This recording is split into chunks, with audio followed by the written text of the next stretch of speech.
Hi friends, ஒரு நிமிஷம் யாரும் இந்த வீடியோவை ஸ்கிப் பண்ணிடாமல் ஒரு 2 நிமிஷம் மட்டும் கேளுங்க. ஒருத்தரோட வாழ்க்கையை பற்றி தான் நம்ம பார்க்க போகிறோம்.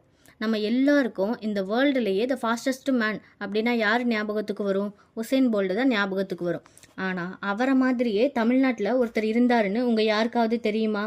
அவரை பற்றி தான் சுருக்கமாக நம்ம இந்த கதையில் பார்க்க போகிறோம். திருவாரூர் டிஸ்ட்ரிக்ட் மன்னார்குடியில் இருக்க நேஷ்னல் ஸ்கூலில் ஞானசேகரன் ஒரு பையன் படிச்சுட்டு இருந்தார். அவர் உயரம் ரொம்ப பெருசு இல்லை, ஆனால் வேகமும் தன்னம்பிக்கையும் ஃபுல்லாக இருந்துச்சு. என்ன ஆனாலும் நான் ஓடுவேன்னு ஒரு மைண்ட் செட்டில் கிளியராக இருந்தார். ஒரு நாள் சென்னையில் junior state level 100 and 200 metres running competition நடக்க போகுதுன்னு நியூஸ் வந்துச்சு. வருஷம் பார்த்தீங்கன்னா 1972. ஞானசேகரனுக்கு 15 வயசு. அவருக்கு பார்ட்டிசிபேட் பண்ண ரொம்ப ஆசை. ஆனால் ப்ராப்ளம் என்னன்னா, காம்படிஷன் சென்னையில் நடக்க போகுது. ஆனால் அவர் இருந்தது மன்னார்குடியில். ஃபினான்ஷியல் சுச்சுவேஷன் சரியில்லை. ஸ்கூல்லேருந்து எந்த சப்போர்ட்டும் அவருக்கு கிடைக்கல. கொஞ்சம் ஃபீல் ஆனாலும் அவர் தன்னம்பிக்கையை விடலை. ஃப்ரெண்ட்ஸு அப்புறம் கிளாஸ்மேட்ஸு எல்லாரும் சேர்ந்து கொஞ்சம் அமௌண்ட் கலெக்ட் பண்ணி கொடுத்தாங்க. அது டோட்டலாக 140 rupees வந்தது. அதை வச்சு தான் அவர் சென்னைக்கு போனார். சென்னை கிரவுண்டில் நிற்கும் போது அவர் காலில் ஷூ கூட கிடையாது.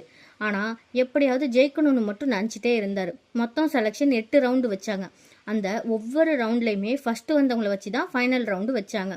ரேஸும் ஸ்டார்ட் ஆச்சு. ஒன்ஸ் அந்த விசில் அடித்ததும் எல்லாம் மறந்து ஓடினார். அங்கே இருக்க எல்லாரும் சைலண்ட் ஆயிட்டாங்க. யார் ஃபஸ்ட்டு வருவான்னு எல்லாரும் ஆர்வமாக பார்த்துட்டு இருந்தாங்க. ஞானசேகரன் மின்னல் மாதிரி ஓடினார். கண்மூடி திறக்கிறதுக்குள்ளே ஃபினிஷ் லைனை கிராஸ் பண்ணிட்டாரு.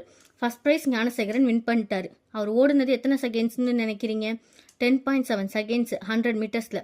அண்ட் அன்னைக்கே தான் 200 மீட்டர்ஸ் காம்படிஷனும் நடந்துச்சு. அதுலேயும் ஞானசேகரன் தான் ஃபர்ஸ்ட் ப்ரைஸ் அடித்தார். Record 22 seconds in 200 metres. Usain போல்டோட வேர்ல்டு ரெக்கார்டு எவ்வளோன்னு நினைக்கிறீங்க? 9.58 seconds. 10.7 seconds அட் ஜூனியர் லெவலுங்கிறது உண்மையிலே பெரிய விஷயம்தான். கிரவுண்ட் ஃபுல்லாக ஞானசேகரன் ஒரே சத்தம். மன்னார்குடியிலேருந்து வந்த ஸ்கூல் பையன் சென்னையில் வின் பண்ணிட்டான்னு எல்லாருக்கும் ஒரே ஆச்சரியம். அன்னைக்கு யார் ப்ரைஸ் கொடுக்கறதுக்காக வந்திருந்தாங்கன்னா, அன்னைக்கு இருந்த கவர்னர் கே ஷா தான். ஷூ இல்லாமல் ஓடின பையனுக்கு மின்னல் வேக ஓட்டக்காரன்னு டைட்டில் கொடுத்து மெடல் போட்டு பாராட்டினார். அந்த நொடி ஞானசேகரனோட லைஃப்பில் மறக்க முடியாத ஒன்று. ப்ராப்பராக ட்ரைனிங்கும் ஃபெசிலிட்டிஸும் இருந்திருந்தா அவர் ஒலிம்பிக் லெவலில் கூட போயிருக்கலாம். ஆனால் லைஃப் ஆல்வேஸ் அன்ஃபேர். ஏல்மா அவரோட ஸ்பீடுக்கு பிரேக் போட்டுருச்சு. அது மட்டும் இல்லை, ஃபர்தராக அவரை யாரும் கைட் பண்ணி கூட்டிகிட்டு போக ஆள் இல்லாமல் அவருக்கு ஸ்போர்ட்ஸ் கோட்டாவில் கூட ஒரு வேலையும் கிடைக்கல.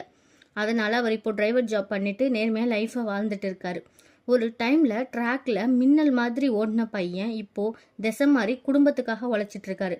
மெடல்ஸ் அப்புறம் அங்கீகாரம் மிஸ் ஆகலாம், ஆனால் ஹார்ட் ஒர்க்கும் சுயமரியாதையும் இன்னும் அவரோட அடையாளமாக இருக்குது. இந்த வீடியோவை முடிஞ்ச வரைக்கும் உங்கள் ஃப்ரெண்ட்ஸ் அண்ட் ஃபேமிலிஸ்க்கு ஷேர் பண்ணுங்கள். அண்ட் நம்ம ஊர்லேயே ஒரு டிசர்வ்ட் அத்லெட்டிக் பர்சன் இருந்தாருங்கிறது 4 பேர் தெரிஞ்சுக்கட்டும். ஒருத்தருக்கு திறமை இருந்தால் மட்டும் எல்லாம் கிடைச்சிடாது. அதை அங்கீகரித்து நம்மளை உயர்த்துறதுக்கு ஒருத்தராச்சும் இருக்கணும். இல்லைனா இந்த மாதிரி நிறைய டேலண்ட்ஸ் வீணாக தான் போகும். தேங்க்யூ.